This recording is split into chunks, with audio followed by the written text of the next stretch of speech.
Let's see, do we have everybody we need? I guess we do. We have an attorney. We have an attorney and a city clerk. I don't know what Randy's doing. Good evening, everybody. Welcome to the regular meeting Monday, February 26, 2024.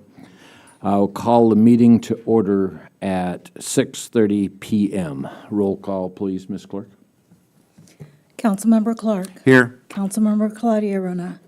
Here. Councilmember Elizabeth Arona. Here. Mayor Pro Tem Brown absent. Mayor Infante. Here. Thank you. Ms. Arona, Elizabeth, would you lead us in the pledge, please? Please, everyone, stand and face the flag and begin.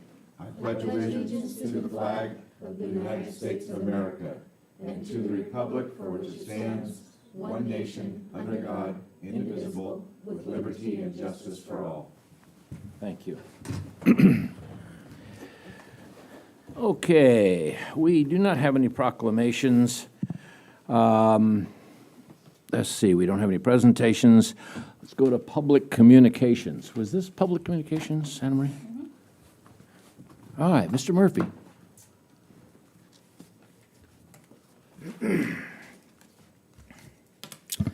Good evening. Mayor Infante and City Council members, I hope I said that right. You did. Very good. I'm Kevin Murphy, and I'm here on behalf of the San Ynez Valley Western Heritage Foundation, representing as president of our nonprofit 501c3. We are running on our 7th year now, and our mission is to help educate our youth here in the Valley within agriculture and ranching traditions. Another important aspect of our foundation has been to help fund youth cancer organizations within our local reach. We have been working with the San Ynez Valley High School's Ag Department. Our goal here is to improve the grounds, help to educate the students, and help plant rows of grapes and help enrich the program. 2 years ago, our foundation met with the staff of the school, the principal and superintendent, and also the ag teachers there. And we toured the grounds, and they agreed that things needed to be fixed and upgraded. They were also short an ag teacher, which would allow about 130 or so students to enroll in the ag program. Because of our presence and push, they were able to obtain a third teacher. We are also currently donating a check in the amount of $10,000. I forgot to mention their greenhouse is now repaired and up and running, which is a great endeavor. The reason I'm here tonight is to ask the city of Solvang to donate to our nonprofit foundation again. You've been generous to us in the past. Our foundation is responsible for producing our Old San Ynez Days rodeo. This is a PRCA professional rodeo, and the rodeo, an annual affair, is our main fundraiser for our foundation. The rodeo has more than doubled in growth each year, and this is our 5th year now. With the amount of out-of-town people attending the rodeo, they have been staying the weekend in the rooms of hotels here in Solvang. The rodeo has brought the valley together for the weekend, also rich in tradition, and provides for a fun family event. On behalf of the Western Heritage Foundation, we look forward to the city of Solvang to support us once again.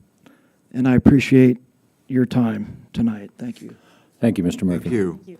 One thing you should be aware of, everybody should be aware of, we have a grant writing process.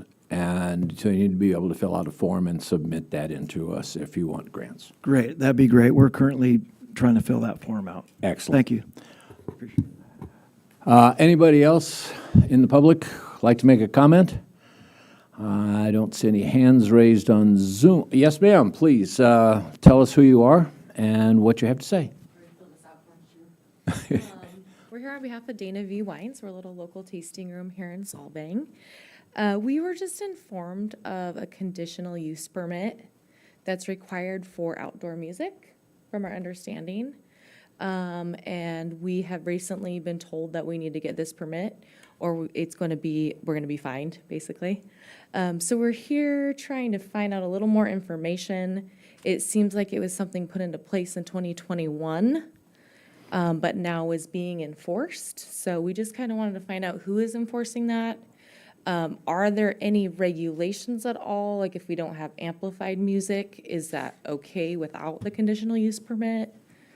There's not a lot of information. We're, Direct to city manager. yeah, we're going to have to ask you to get hold of the city manager, who will put you in touch with the folks that do all of that and have all of those rules. The city manager. Okay. Yes. All right, Randy Murphy. thank you. Anybody else wish to make a general comment? Yeah, I got one on Zoom. Okay, go ahead. Jim Richardson. Oh, this is Jim Jim. Richardson. Just a comment on the approach to the city along Alamo Pintado Road. It's in horrendous condition, and it needs to be resurfaced. I don't know what the SIP is for plans for Alamo Pintado Road, but I hope that the city takes into consideration to get that repaired as rapidly as possible. It doesn't look good for visitors that visit our city coming down Alamo Pintado. That's all my comments. Thank you. Thank you. Thank you, Jim. I know we're not supposed to respond, but we, Yeah. We don't want to respond, but that's on it's actually in the plan to address Alamo Pintado, the painted lines and the road repair. Yeah, because I had checked into it. additionally, on March 9th, there will be a goal-setting session for the city. Come on down. So please come down and make sure that your opinions are heard. That's for everybody to understand. Anybody else then? Thank you. We'll bring it back to the council. It's time for the city manager's report. City manager, are you there? Good afternoon or evening, I guess. I'm responding from my home office tonight.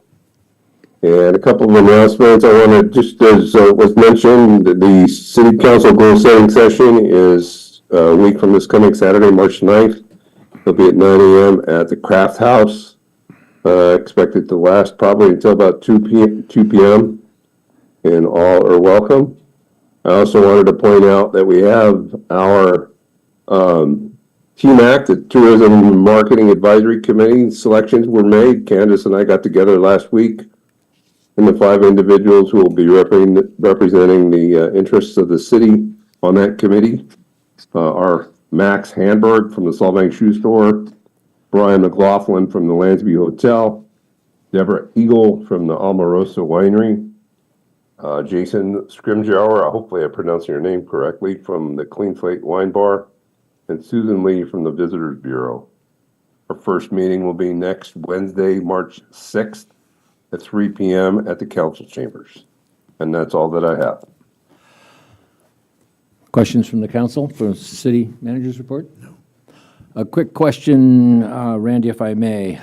Give me that date again, please, for the first TAC meeting? TMAC. TMAC, sorry. That's okay. It will be March 6th, next Wednesday, a week from this Wednesday, obviously, at 3 p.m. at the council chambers. Is the public invited? Public is invited. It is not a Brown Act meeting, but we'll have an agenda available probably a day or two in advance. Very good. Thank you very much. No other questions? In that case, let us go to council comments, requests, and things of that nature. Council, comments? You want to go ahead? Mr. I have Clark. one. And after discussion with city attorney, I was supposed to throw this in at the end of the, or I was advised, or we should have thrown this in at the end of the public comment. But I don't make a habit of this, but I did promise a resident that I would read his quick letter to the city regarding human services grants, which is rather timely at this point. And the letter was from Hank Homburg here in Solvang. Are you aware Solvang is a small town within Santa Barbara County made up of 6,500 people with a dependency on tourism? That said, as an incorporated jurisdiction, we face the challenge of providing the residents with the basic needs that a city requires to operate in a fiscally sound manner. These basic needs are public safety, public works, water, waste management, parks and rec, as well as supporting all city employees and CalPERS liabilities. These are all dependent upon a finite amount of taxpayer funds. This is why you were elected. This is why we have a city manager that you are to work with. It is a daunting task to distribute our taxpayer funds to operate the city every year, as well as what we have in the future liabilities. CalPERS, increased costs of sheriff's contracts, fire department contracts, wastewater treatment, deterioration water distribution system, crumbling local roads and streets, Highway 246 projects, parks and rec costs, pickleball courts, looming costs at the senior center, and just a few examples. Please ask yourself, naming each of the above-mentioned liabilities, if our jurisdiction is in the position of using our taxpayer funds to augment social services already in place at the federal, state, and county level with programs named Human Services Grant. If organizations such as churches continue to take on food distribution post-COVID to those in town and out of town, that is on them to procure and raise private funds to support such an activity. It is not within the City of Solvang's responsibility, or is it a legitimate use of our taxpayer funds to augment these activities? Again, a small city, it is not a social welfare provider. We as council people were elected to be seated and run the city. We do not have a slush fund to provide us or fund a program named Human Services Grants, which is nothing more than the distribution of taxpayer funds going towards feel-good funding that we cannot sustain. Respectfully submitted, Hank Homburg. So I told him I normally don't do that, but I told him I would read that letter during public comment. That's all I have. Anybody else?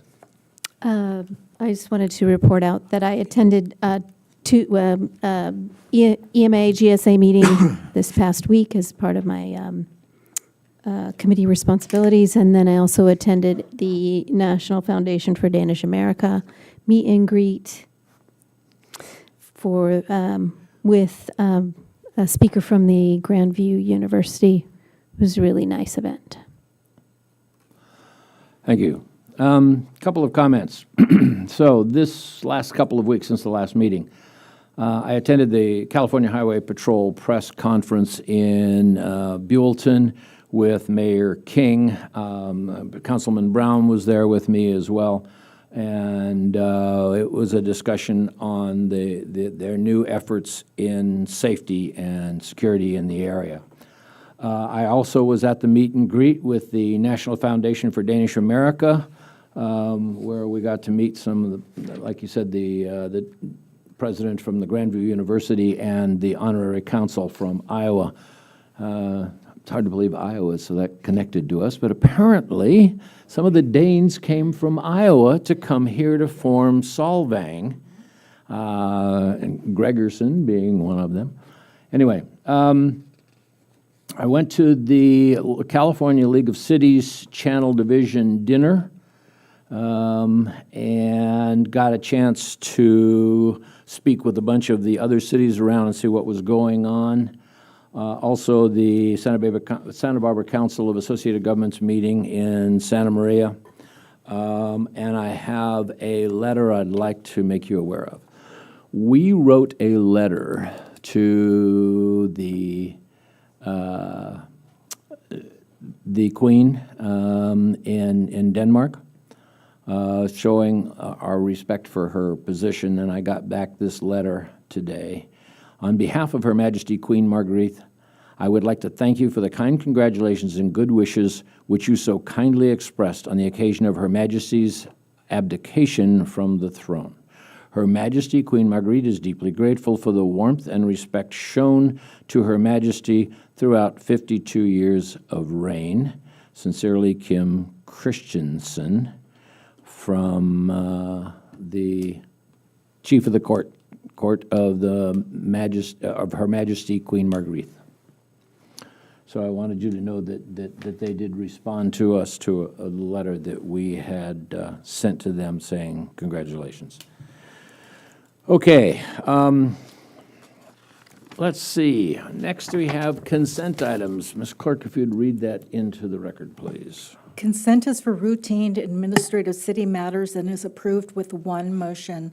These items are discussed only on request of council members. Members of the public were afforded an opportunity to speak during the public communications portion of this agenda. Okay, anybody on the council wish to pull or comment on any of the items in the consent items? I would. I have a bunch of yeah, I know, the nerve of this guy. So we got this stormwater report. This was apparently a joint effort between Buellton and Solvang with regard to how we take a look at the stormwater effluent, what goes into the water and everything else. Mr. Mayor, Yes, ma'am. can I make a suggestion as far as the order of events? If the intent is to pull the stormwater report for discussion, I would suggest soliciting a vote on the remainder of the consent items, and then we can turn to the stormwater report as item 4G separately.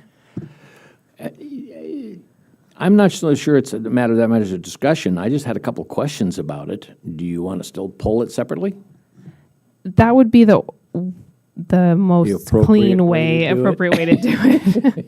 All right, so I would So- like to pull item 4G for discussion. 4G? No, sorry, 4G, That's right. 4G, yeah, it is.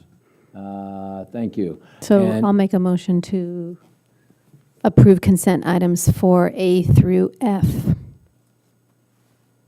Second. Roll call, please. Councilmember Clark. Yes. Councilmember Claudia Rona. Yes. Councilmember Elizabeth Arona. Yes. Mayor Pro Tem Brown absent. Mayor Infante. Yes. Motion passes 4-1. Excuse me. Okay, so part of this is, my discussion on this, part of this is just a question, is my ignorance. I didn't know we were doing this. I found it rather interesting that Buellton is almost taking the lead on this between the two cities and looking at stormwater. If you look at the memorandum on page, it's in here someplace, 56, it says that it comes from this Clean Water Group to Aaron Maker from Carpinteria, Melissa Nelson of Goleta, Mary Zapita, MNS for Solvang. Can anybody tell me who that is? That's the engineering company. MNS is the engineering company?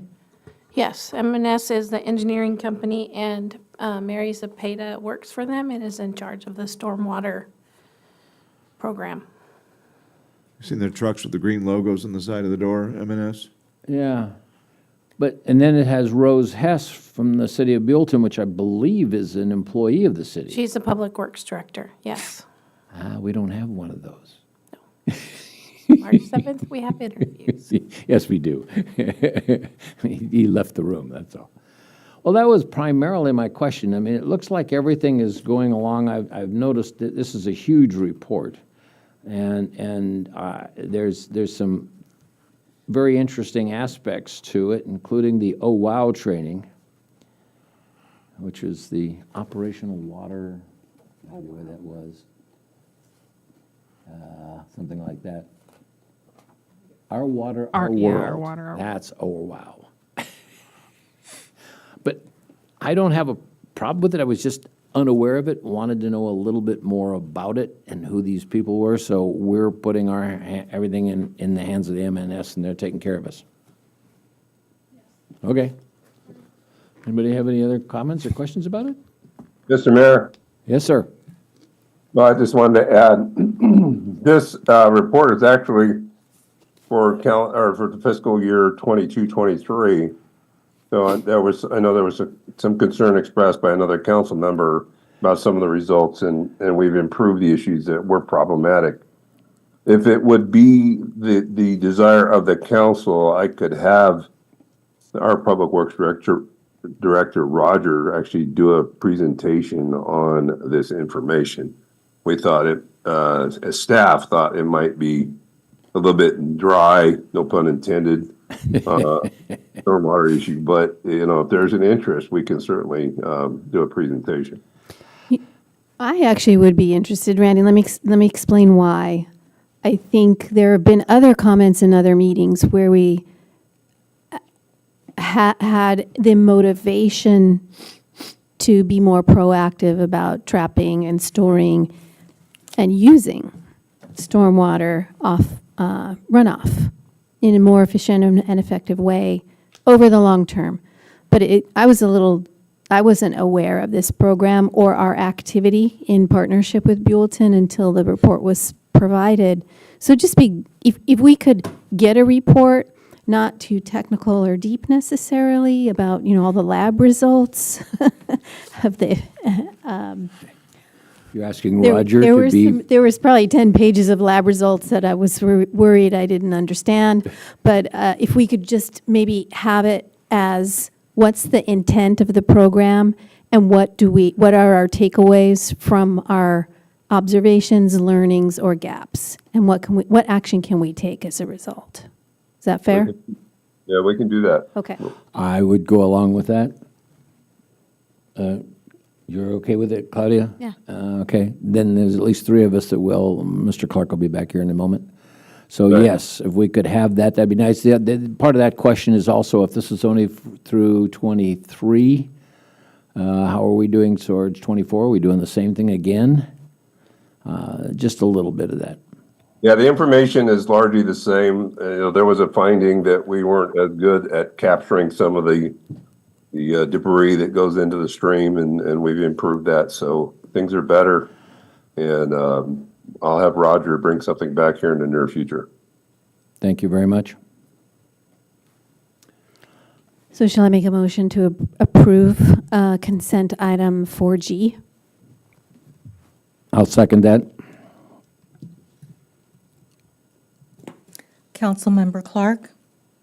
Absent. Councilmember Claudia Rona? Yes. Councilmember Elizabeth Arona? Yes. Mayor Pro Tem Brown?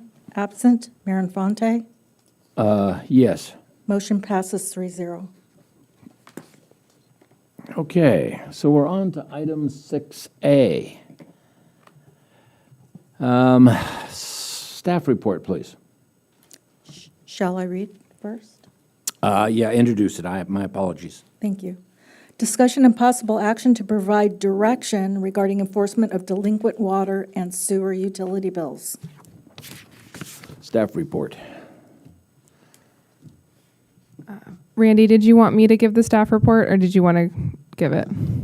Yeah, if you would, please. Of course, happy to. Thank you, Mayor and council members. So, as it explains in the staff report, the city staff is seeking some direction from council on how to approach enforcement of delinquent water and sewer utility accounts. Essentially, we have some powers under our municipal code and under state law to cut off service for water and sewer if the utility bills are not paid. However, that's a pretty harsh consequence, especially for residential properties. And it's really a policy decision on how aggressive we want to be with the enforcement. So that's kind of the bottom line, and then I'll walk through some of the factors at play. So under our code, which is also consistent with state law, and then state law has some additional requirements, you can't disconnect water service until the account's been delinquent for 60 days. And you have to provide some pretty rigorous noticing before you're able to disconnect service. So there is some protection there. It's not like the water gets turned off, the day after the bill is due. Excuse me. And then regardless of your ability to pay under our code and under state law, the customer, under our code, anybody, but for the state law specifically, residential you're required to do this to provide alternative pay options. So whether that be amortizing the amount over a 12-month period, or coming up with some other alternative payment plan to get that delinquent bill paid. So those options are provided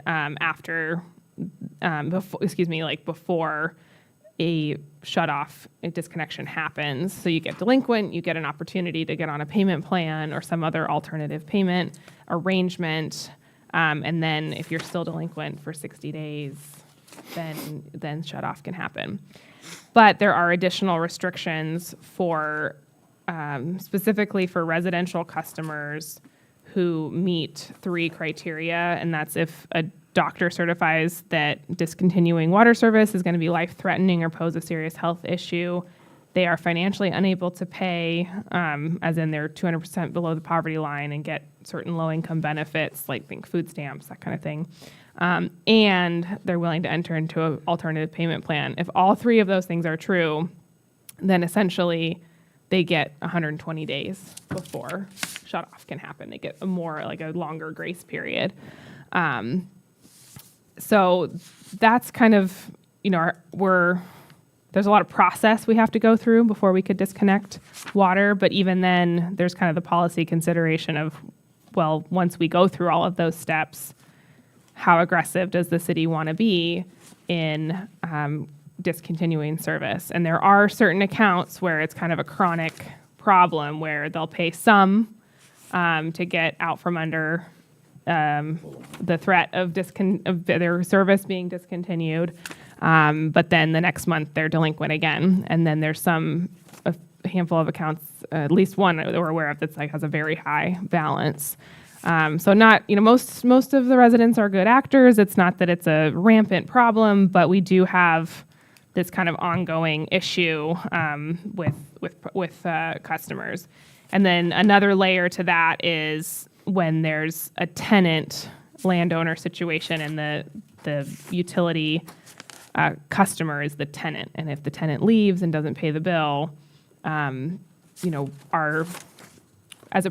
have a lot of remedy options under our code, including, going to small claims court, and putting a lien on the property and things like that. But as a practical matter, if the tenant has left town, those aren't potentially as useful, whereas the owner might be a better, might be easier to recover from the owner. And so staff is also considering whether it makes sense to, going forward, or make a change to where utility accounts would have to be in a property owner's name as opposed to having tenant accounts, to avoid that type of a concern. And then, as outlined in the staff report, there is some state law in the Public Utilities Code that kind of limits when a tenant when an owner can be liable for a tenant's utility bills. And so we just have to, if we want to go forward with making the utility customer be the owner, we'd have to be careful with how we crafted that to make sure that we're following those PUC provisions. So I guess I'll stop there and see if Randy has anything to add. But essentially, we've got this kind of ongoing enforcement issue, but there's a policy consideration of how harsh we want to be. Yeah, as Chelsea pointed out, there's a couple of issues that are chronic. Turn off the water, lock it, they cut the lock, turn the water back on. Other situations where they pay a very minimal amount and they're allowed to continue service to the point where, hundreds of dollars, not thousands of dollars are being basically held in abeyance. So it became an issue here recently, and we wanted to get some direction because other places that I've worked, other jurisdictions, take a harsher line when the homeowner or renter, I guess, decides to cut the lock and turn the water back on, or we would remove the meter, and then they would find a device or piece of pipe to connect without having a meter on it. And we could plug the sewer line, which obviously means the water backs up into the home. So there's pretty severe actions that can be taken. I'm not advocating for any of that, but at this point, but wanted to find out from council kind of what the tolerances are for this. Apparently, staff understood some prior direction from council or legal that as long as there's a minimal effort made to pay the past due bill, that they could leave the water on. I don't know that there's anything in writing, certainly, but that's, I think, leading to some of this confusion. So we're looking for some direction.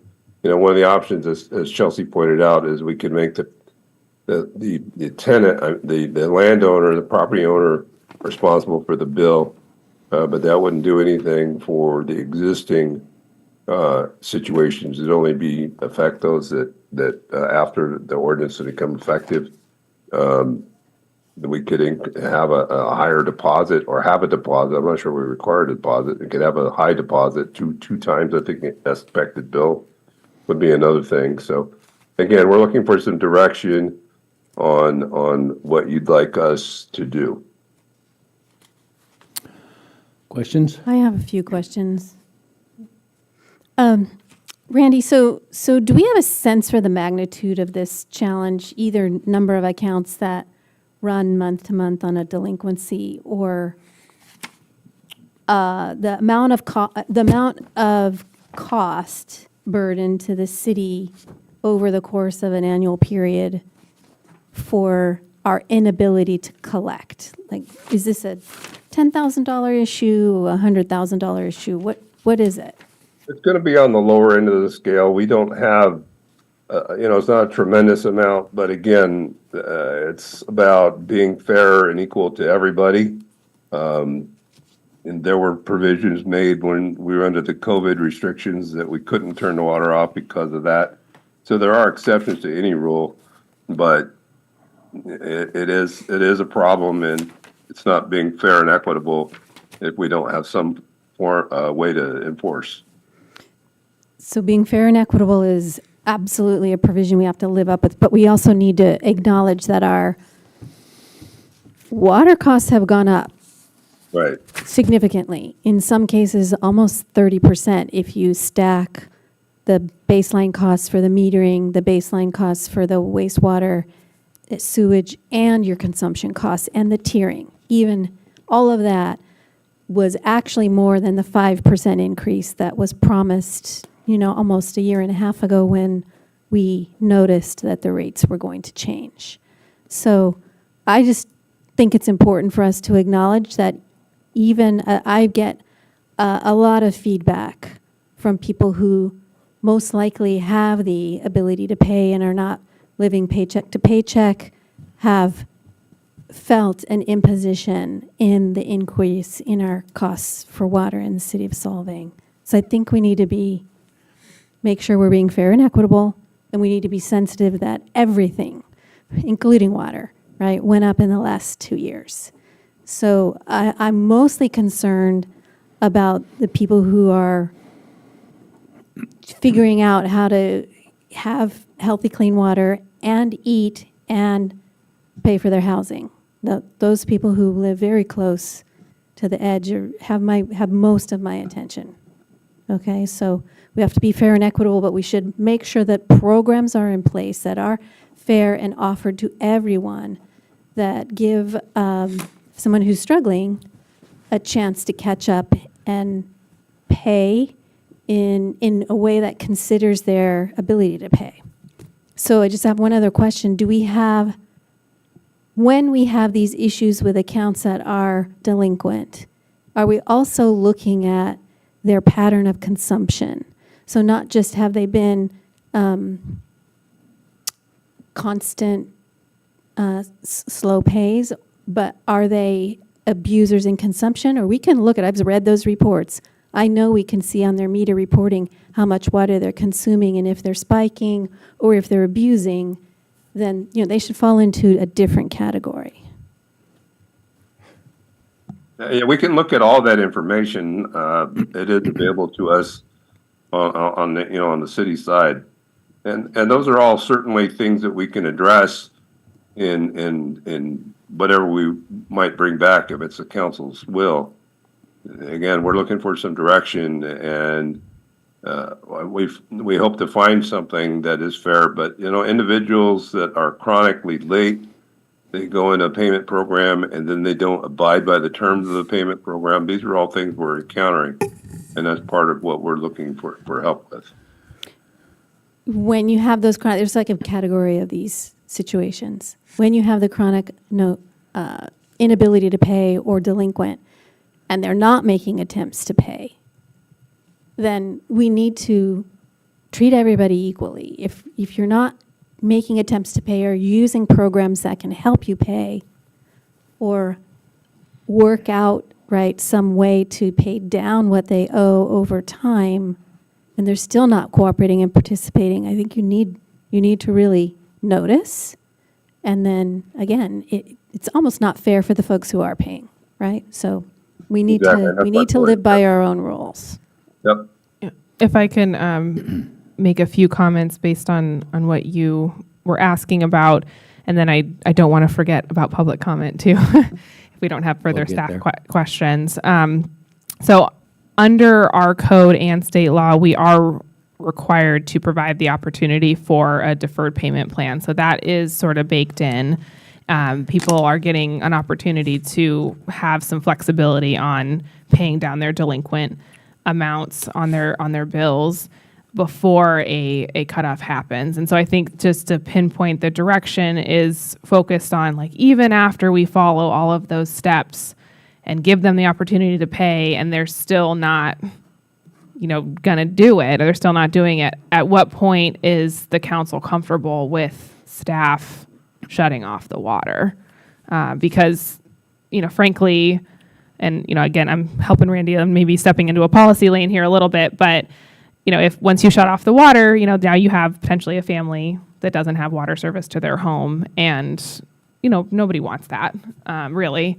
But at the same side, the city can't shoulder at people not paying for their water. So that's like, let's assume that we've gone through all of the steps and provided opportunities for them to come into compliance under those provisions. And then another thing that I wanted to point out that I was remiss in saying in my staff report was that under our code, there is a provision, I'll call it kind of like a release valve provision, that the council on its own motion or the customer can petition to the council, city council, that if there's special circumstances, that some provision of the chapter, or when I say chapter, I mean our sewer and water code chapters, should be suspended or modified as applied in those particular circumstances.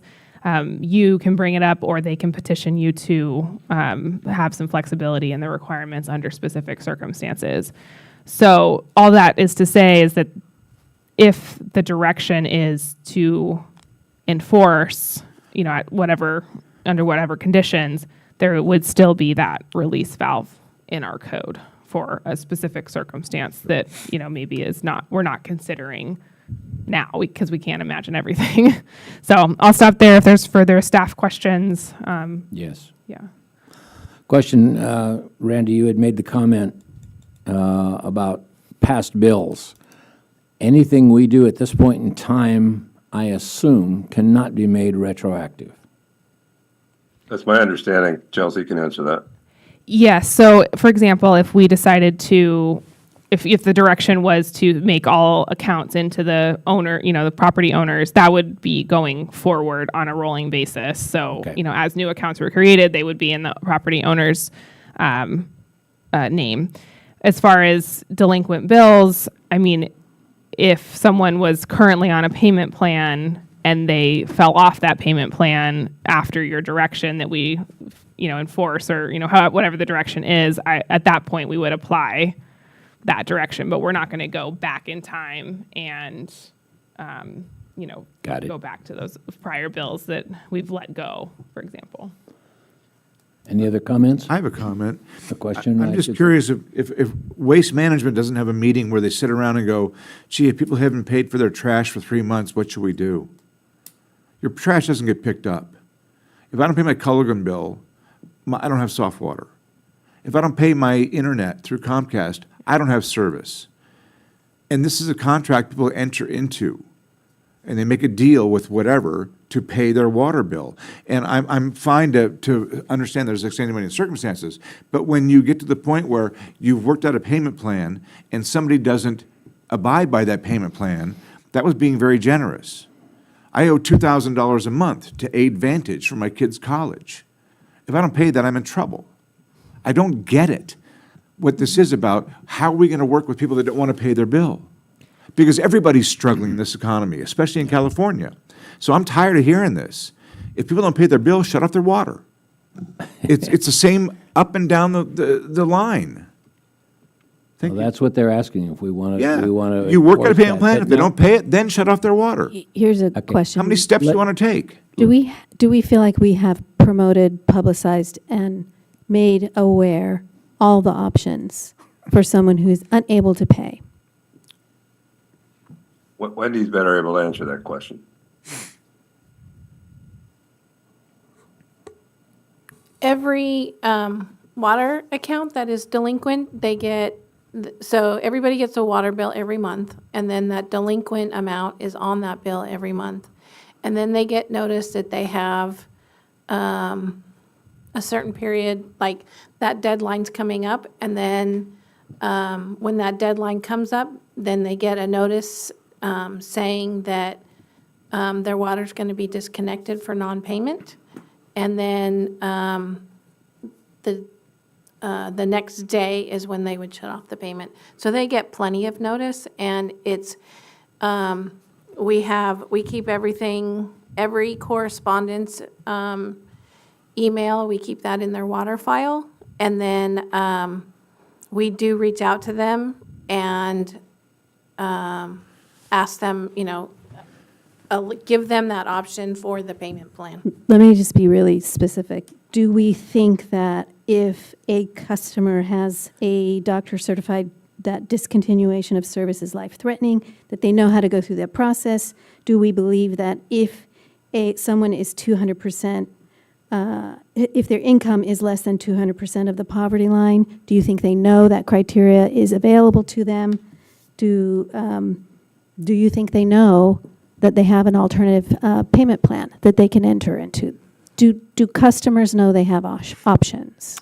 I would say they know about the option for the payment plan. I don't know about the doctor's note and the help for other funding. When they engage, or we notice them, if they engage, are they made aware of those programs? Of the payment plan, yes. Okay. I cannot answer on the doctor's note or the other assistance funding. But the city wouldn't do any of that funding. We could tell them that they could go somewhere else. Yeah, Yes. that's what I'm asking. But I don't know exactly, other than people helping people, where they would go. Yeah, so I think part of that is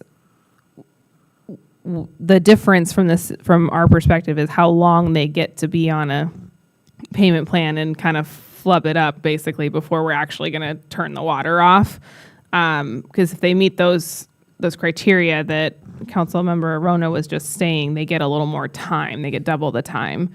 And so, sounds like maybe more information about the fact that if you're on that payment plan and you do meet those two criteria, that giving them notice of the more additional time. These are legal options available to them, and in most cities, right? And also governed by state code, state law. Yeah, So it's in state Are law. we It's not our code. making those pressured customers or water consumers aware? Do we have that? Let's have a community Process. workshop on a Saturday. Just give them a flyer, Discuss this. Robert. It's not that hard. You just point them to a document. Okay. I think an easier solution will just be to make sure as we send out the delinquency notice that we point out those other options. And I think, again, that could be Put part it of on the delinquency notice. recommendation is that on the delinquency notice, we can do a payment plan. If you're struggling because of medical issues, you can get a doctor's note or whatever. We can fashion or improve our delinquency notice to include that information.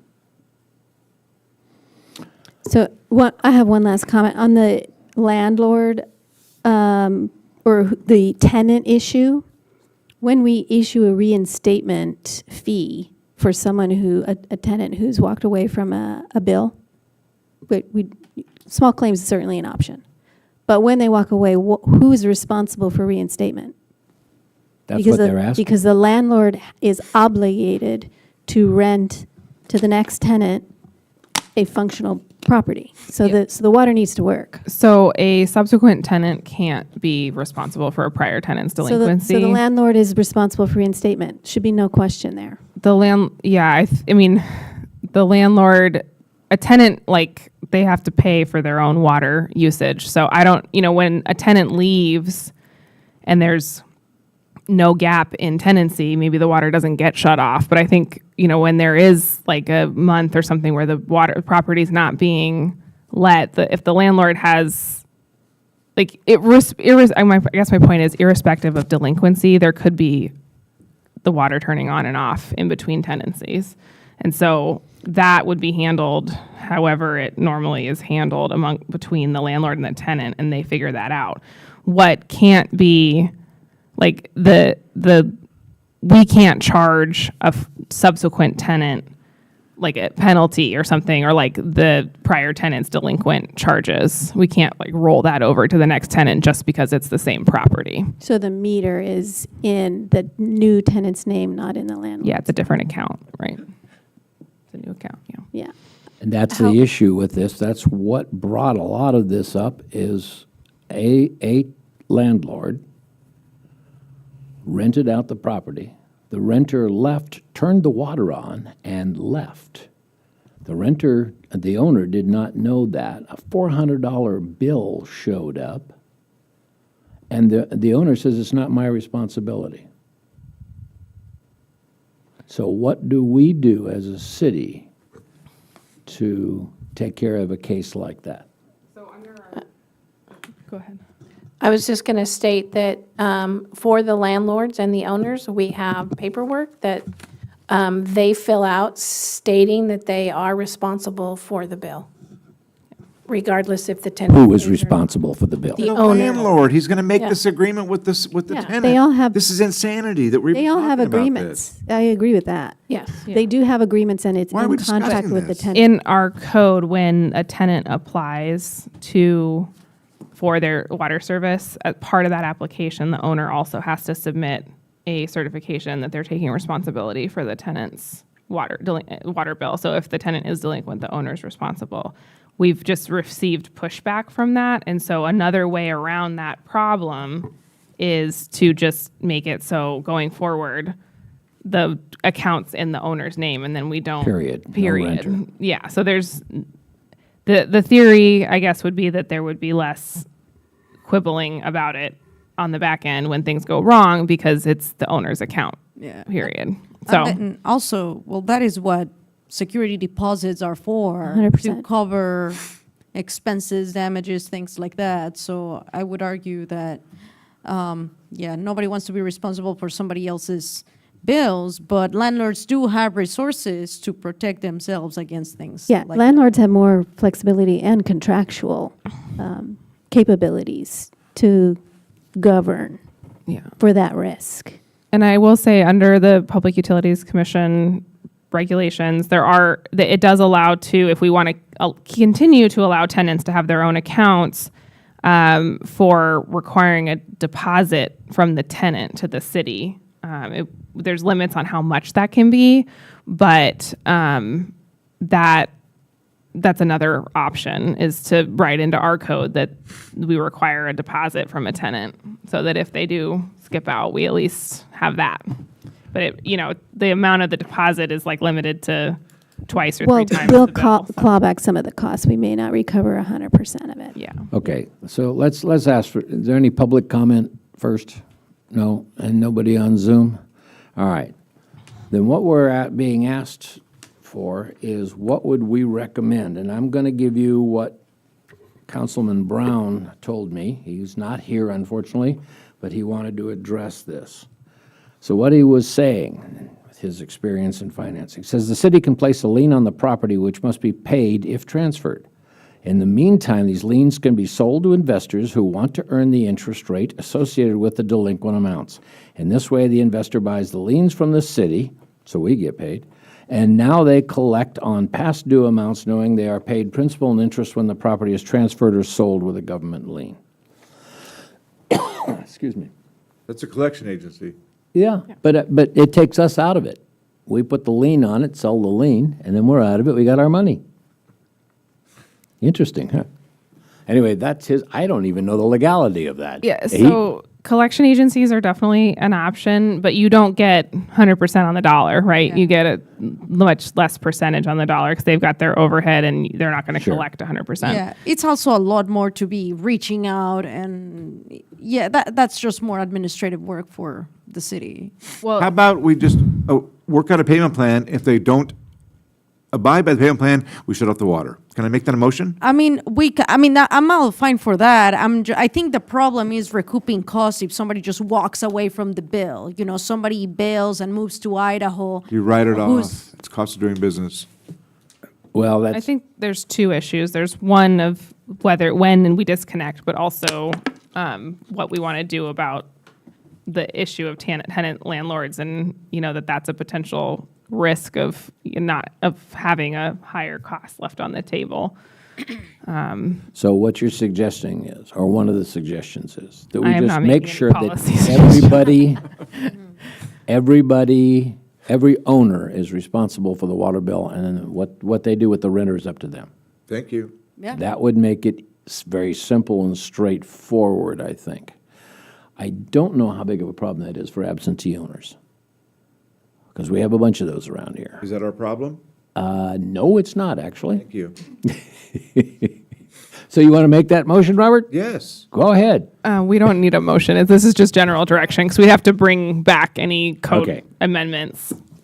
So if there's a majority of you directing that we bring a ordinance back, making changes to have the owners be the The sole responsibility for paying the water bill. Final responsibility. Yes? on that. Everybody? Yes. Okay, and then Okay, is good. there any direction on how aggressive to be on discontinuing service? I know that's kind of a harder.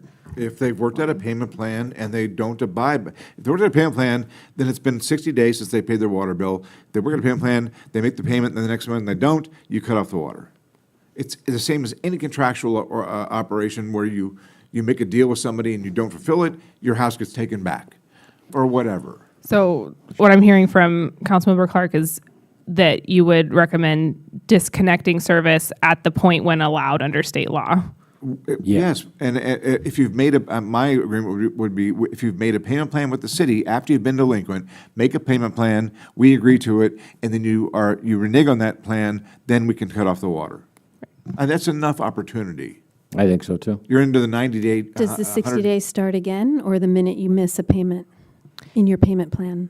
So for the regular Joe client that doesn't fit into the special 3-prong category, once they're delinquent for 60 days, then we give them the opportunity for the payment plan, and then if they mess up their payment plan, then we give them notice and shut off water. There's still a notice period, but it doesn't restart the clock. For the customers that fit that special category of medical issues and not being able to pay, That's the difference. once they're on a plan, they have to be delinquent on their payment plan or not paying their current bill while paying their payment plan. It's a little confusing, but there's the delinquent amount and their current amounts that are continuing to be paid. So if they mess up on either of those, they have to do that for another 60 days before we can shut them off. But ultimately, you get to a point where there's a notice period and we actually shut off water. Okay, so we're asking you to write a code like that so we can review it and take a look at it. Okay, so that is essentially, there's more nuance in state law, but we already have the 60-day notice in our code. We just needed direction on how harsh to be with it, but we can come back with the proposal, the language for the owner versus tenant. Okay. Yeah, and just, I think to underscore one of your points, Chelsea, is that in extreme cases, under extreme conditions, they can always come back and appeal to the council or the city manager, okay? Yeah. I think there are a lot of people who are on fixed income in the city of Solvang. These are our elder population. So I think we can always assume who we think falls into this category, but in today's standard of living expense, we need to be cooperative in helping people, meet their obligations. Okay, item 6B. Ms. Clerk, if you'd bring that into the record, please. Discussion and possible action to approve mid-year budget adjustments for fiscal year 23-24. Staff report?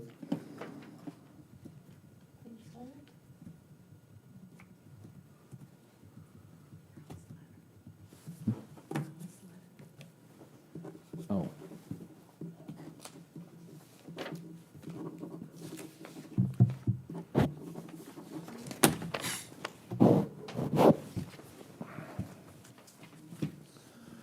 Wendy? Yeah, I'm pulling up the PowerPoint. Hang on, my computer shut off. Oh, the nerve of that thing.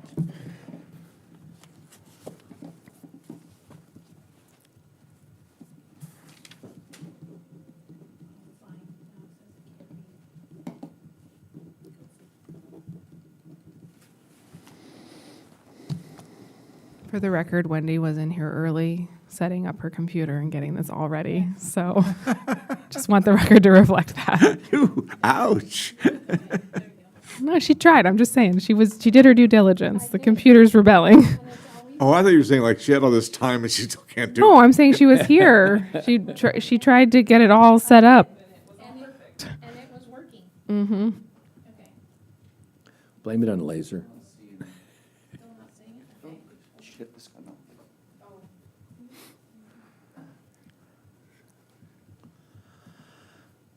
One second, it should pop up. Yeah, go ahead and hit play.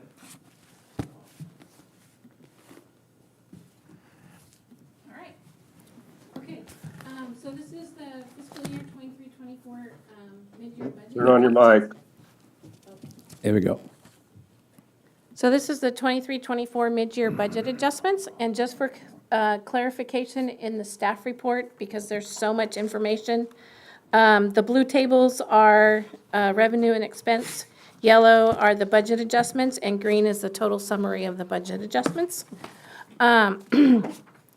So the mid-year budget review provides a thorough analysis of the financials for the city for July through December. And the revenues, we received 46% of the revenue in general fund, 87% in the Measure U fund, 50% in the water fund, and 46% in the wastewater fund. The expenses, we are at 46% in the general fund, 48% in the water fund, and 38% in the wastewater fund. And the reason why the wastewater fund is not as close to 50%, because July through December is 50% of the year, is because of the lab fees and the sludge disposal due to the first phase of the wastewater treatment plant. Those costs have been reduced because of that partial upgrade. And then the budget adjustments by fund, general fund is, the fund balance will be decreased by $331,496, which is the difference between the revenue and the expense. Measure U, we've exceeded the revenue projection because it's the first year of the Measure U funding that we've received. Water will decrease the fund balance by $405,343, and wastewater will decrease $55,200. The estimated fund balance for general fund the projected for, now, understand that the budget is a prediction, and July through December is actual expense, but then we also have January through June, which is still predicted because we haven't gone through the actual 6 months of that second half of the fiscal year. So the general fund projected balance is 8.7 million. And when we originally projected the balance going into the 23-24 budget year, we predicted the fund balance to be 5.1 million. But the big difference, number one, is the interest calculations, because interest has, we've received over $260,000 more in interest and revenue. But also the 22-23 capital improvement projects were not completed that we had anticipated would be completed. And so that's why you see a jump of over $3 million in the general fund. And we can't, we don't get a final number until we go through the audit, and then the audit is finalized in January with the auditors, and they presented that in January. So Measure U is $2 million. We're looking at an increase of $830,000 in revenue. We did predict $700,000 because we didn't really know how that was going to go, and we are. It is budgeted to have $500,000 of the Sheriff's Department, the law enforcement bill taken out of that Measure U. Water is 5.4, same thing. We didn't complete some of the capital improvement projects in Measure U. In the water fund from the 22-23 fiscal year. And then wastewater, you see a negative $625,000. Same thing, we are not moving as quickly on the capital improvement of the wastewater treatment plant expansion. So we had, in 22-23, we had thought that we were going to spend so many millions of dollars on the expansion, and we haven't done that because we're still trying to finalize where we're going. So that's why you see the difference in the numbers there. Any questions? It's confusing, I know. I was confused last year, Wendy, as you know. Yes, but that's okay. I'll tell you why I'm confused, because the budget adjustments in the table that you gave us on page 206, I know we're up, we increased and decreased. You put that in words, right? We increased certain Yes. parts of the budget, but all of these are presented as positive numbers. So I genuinely Okay, what struggle with that table. table are you referring to? Total budget adjustments by fund, on page 206. I don't have those pages because I Oh, just sorry. printed it out. Okay, so it's the general fund goes, I believe, down 331,000. Yes. Measure U goes up 830. Yes, because if you look at the 331,000, if you look back in the staff report, you have an increase in interest earned. You have an increase in the LEAP grant. You have, Yeah, I got all those, yeah. okay, so then you have the expenses, so you have the revenue and the expenses, so that becomes a net. So with that budget adjustment, the 331,496 is decreasing the fund balance by 331, but the 8.7 is actually more in the fund balance than it was in 22-23. And that, the difference is those capital improvement projects that we did not complete. Does that help?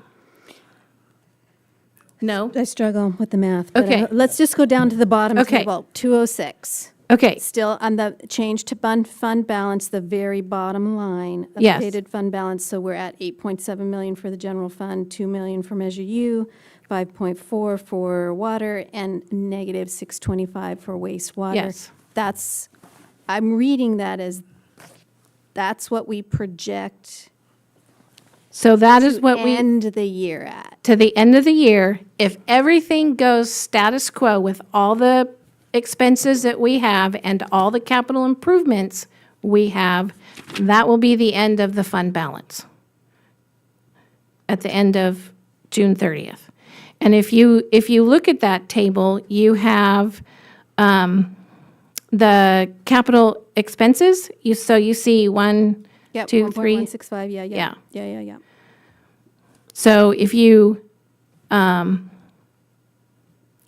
we don't do any of the capital expenses, then that bottom line updated fund balance as of 6/30/24 will increase by that amount, which is what happened in the 22-23.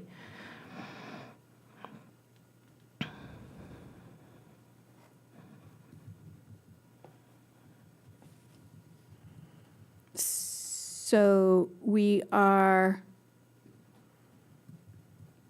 negative on wastewater. Yes.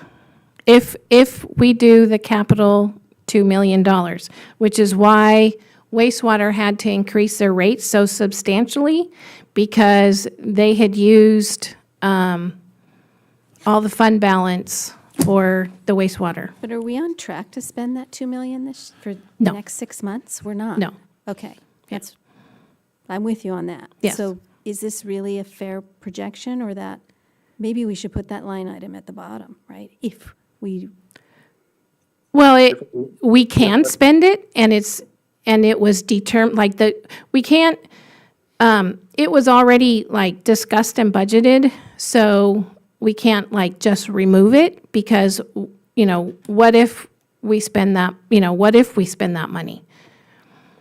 I personally don't see that happening because we're still like in the design phase, but which, coming into the 24-25 budget, that's what we need to look at. We need to look at, are we realistically doing all these capital improvement projects? Can we physically get them all done and financially be able to afford to get them all done?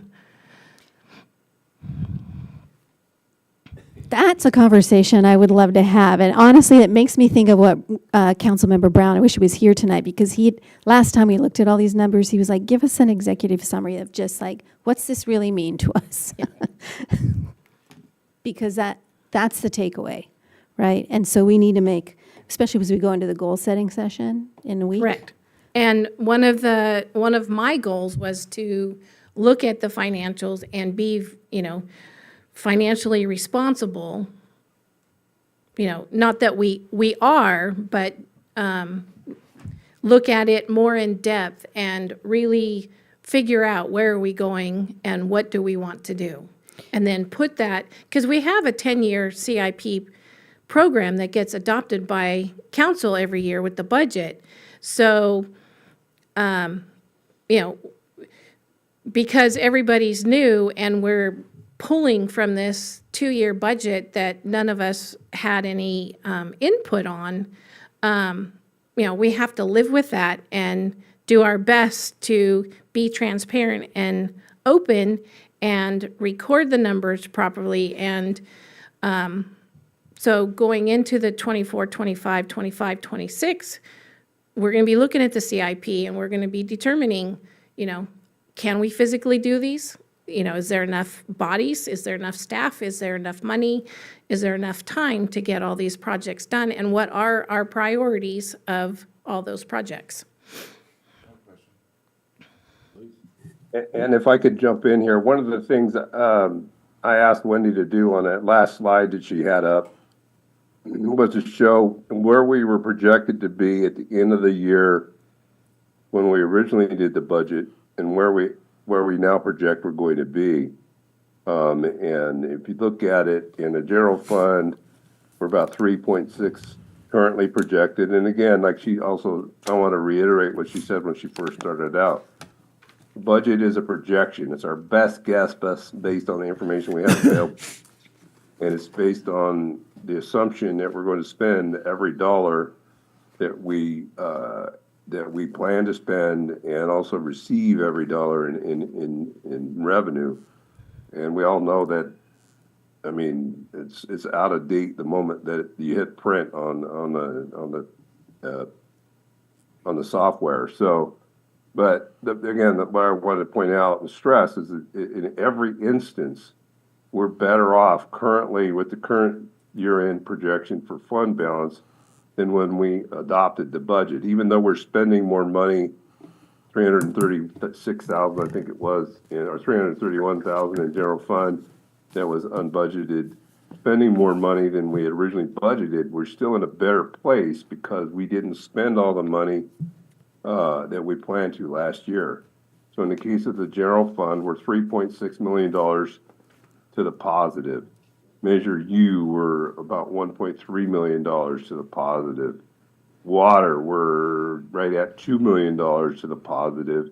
And wastewater, yes, we have a negative fund balance, but we're about 1.8 million, 1.7 million better than we thought we would be when we started the fiscal year. So we're in much better shape, even though we are spending more money. But it's not as dire as it was when we started. There's a lot of good news here, but maybe some key decisions to make. There's still what we do with the Measure U money, and is the Measure U projection going to hold, right? Because you also said sales tax was trending down. So you can do math on that, but if 8% of the same number, is trending down, then 1% of that same number is also going to trend down. And then I don't think we're going to spend.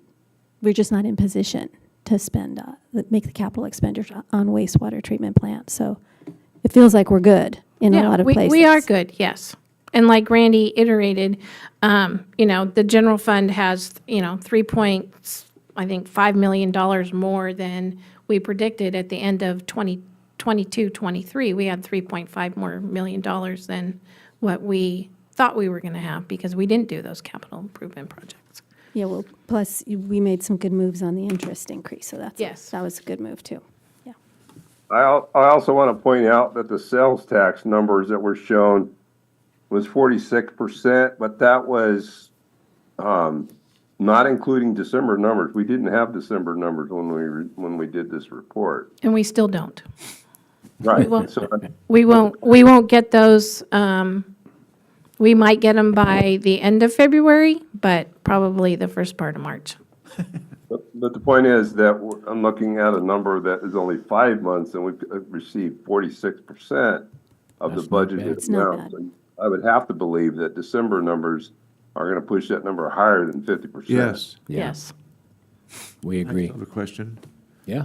Wendy, all the information that you give us, when we receive this packet and we receive the agenda, when we have questions, we can contact you before the city council meeting to get the answers to these questions, correct? I would, Thank yes, you. I welcome those questions. Thank you. Yeah, it's a lot of us get lost. Well, and it's a lot Well, of just information. At the meeting is to be asking Yeah. all these questions. Yeah. We have 3 days to do, well, not this week, but normally we have 3 days to ask these questions. Yeah. Instead of Well, taking you up can city call me attorney's on the time. weekend, I'll answer. That's good. I have your number. And the same goes for me. And I also want to put in a plug here. We're working on getting a software, and I think I've mentioned this in the past, that will help make take some of the mysticism out of the budget process. To be able to look at specific things and to create your own graphs and all that. So, the fog or the lack of transparency, seeming lack of transparency in some of what we're doing here will be less so here in the next few months. Do we have any public comment? And I don't see anybody on Zoom besides Randy, and he doesn't want to talk anymore. Not if I can help it. We'll bring it back to the council. At this point in time, we need an approval on this, I believe? Yes. So can I have a motion to approve the budget report?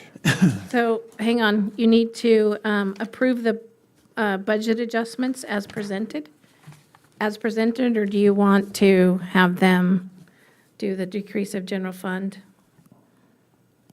Like, here's the summary. So on the first page, there's a summary of the proposed budget adjustments. So do you want them to be completely specific or just do as presented? I mean, if it's just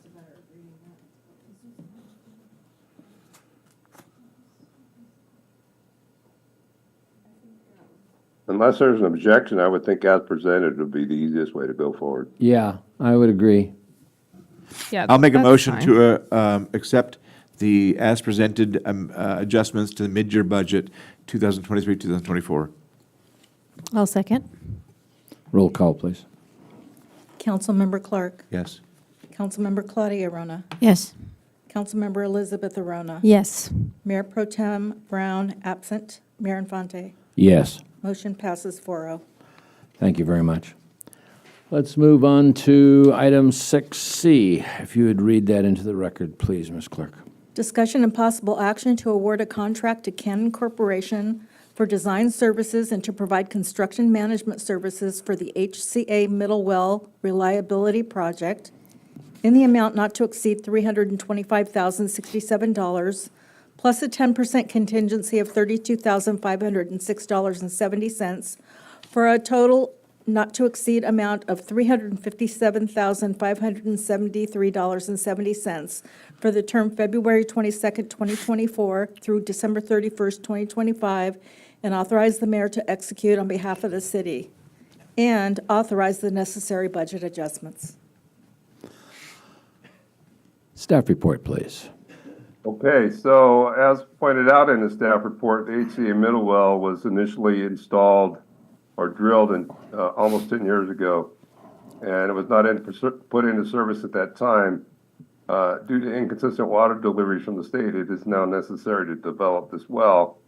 The project will increase the reliability of the city's water supply by refurbishing and reactivating this middle well.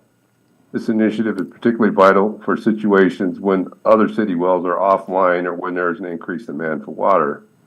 The project does include a provision to inject excess state water into the ground during when we have that available to us, so we're kind of doing a little bit of a water banking. The city solicited proposals from 5 firms in December. Only Canon responded. Staff recommends your council award a contract to Canon and authorize any necessary budget adjustments. Just for point of order, when I wrote this staff report, I believed that a budget adjustment would be necessary, and then kind of in anticipation of that, I put that language in here. I've since discovered that there is more than enough money in the budget, so no budget adjustment will be necessary. But that kind of reinforces our effort going forward to make it apparent to council and to the public when a budget adjustment will be necessary. But again, in this case, it is not necessary. I just need your approval to approve the contract. And that's the end of my report. Thank you. Questions? And is that all that's needed, Randy? The permit's active and doesn't need a revisit in any way? Yeah, I believe so. You're correct. Okay. Anything else? Public comment? Nope, nobody on Zoom. We'll bring it back. In this case, what we need then, if there are no more comments, is a motion to authorize it's not a budget adjustment, just to approve this contract. That's correct. I'll make a motion to approve the contract for Canon Corporation. I'll second it. Roll call, please. It's needed. Yeah, definitely. Councilmember Clark. Yes. Councilmember Claudia Arona. Yes. Councilmember Elizabeth Arona. Yes. Mayor Pro Tem Brown, absent. Mayor Infante. Yes. Motion passes 4-0. With that, are there any final council comments? No? Okay, in that case, I will declare that this meeting is now adjourned at 7:49.